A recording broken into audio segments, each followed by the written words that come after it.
Sadly, pets pass away. That's the fact of the reality. Unfortunately, they don't live longer than us. Wouldn't that be nice?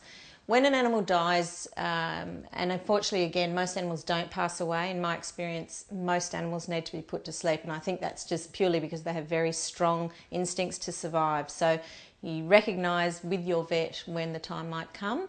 It's very important that you recognise as well that they're an important part of your family, and the death of an animal, doesn't matter what anyone else tells you, is very, very important and a very deep thing to happen to you and your children.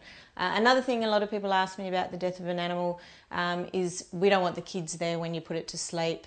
Do you think we should tell them? Do you think we should lie to them and tell them, you know, it's moved away or been given away?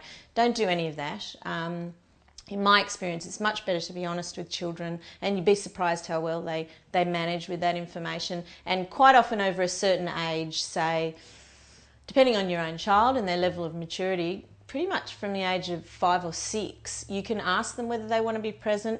And euthanasia, again, don't be frightened of that. It's a very peaceful process, and it's quite often nice for a child to feel that they're present, because then they remember later on that they were there, and that makes them feel more comfortable. Generally, that's what I find.